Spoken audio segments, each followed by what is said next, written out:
Hey, Mossab, Hassan Youssef. Mossab, great to see you. It's an extraordinary story, yours. You were the eldest son of a man who was one of the co-founders of Hamas. And indeed, for your early formative years, you worked alongside your father. So you got a great insight into Hamas. Tell me this from the start. What were the intended plans for Hamas when it was founded, when it started? When it developed, what was the plan? You know, since its establishment, Hamas has one goal in mind, which is annihilating the state of Israel. Like the best, let's say, compromise that they could do is having a truce for 15 years, a ceasefire for 15 years as maximum, you know, but with no guarantee how they will act after. It's absurd. It's not a secret that Hamas wants to destroy the state of Israel. They cannot accept Israel or accept Israel's right to exist. What was the point that you decided to get out of there, to flee this world, this environment you've been brought up in? You know, I have many reasons. Since I was a child, I asked my father many questions about Hamas delusions, about their brutality, about their abuse of power. And always he justified, you know, their position. Then I was imprisoned with Hamas. I spent about 27 months in Israeli prisons where Hamas was torturing their own members, our own people, within Israeli prisons. They killed actually and tortured hundreds of prisoners. And this is when I start asking myself the question, what if Hamas become the ruler at some point? What will they do to our people?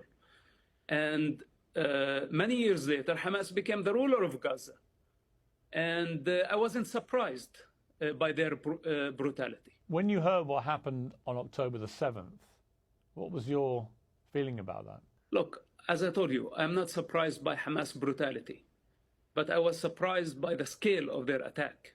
You know, not to this degree, wiping out entire communities, you know, messing with a nuclear power, the most powerful country in the region, a country with a trauma, great trauma from the past, with a memory of a Holocaust and all the Nazis did in the past century. They opened the gates of hell on the Palestinian people. This is how irresponsible this group people are. You know, that they are willing to actually sacrifice many Palestinian children, the entire Palestinian people, and use them as a fuel to just achieve their ideological agendas, their religious agendas. They are careless. They don't care for the human life.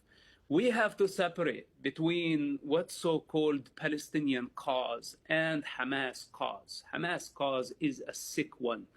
It's coming from the pit of hell, you know, and they need to be removed from power.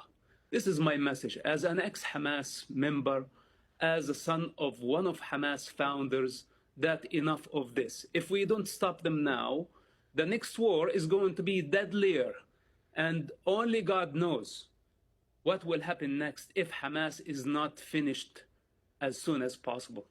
Mossab, how many regular Palestinians, particularly in Gaza, do you think sympathize with Hamas or indeed fully support them? You know, once Hamas is removed from power, we're going to witness people celebrating in Gaza. I guarantee you that.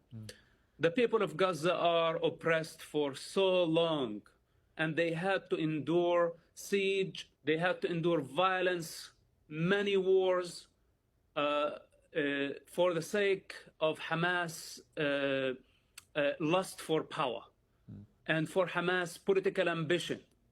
When this comes to an end, I promise you that the Palestinian people, first of all, will thank Israel for what they did. Second, the idea of annihilating the Jews and the state of Israel will be dropped forever. You know, because Hamas is you can say, the last experiment of adapting violence, trying to annihilate and destroy the state of Israel.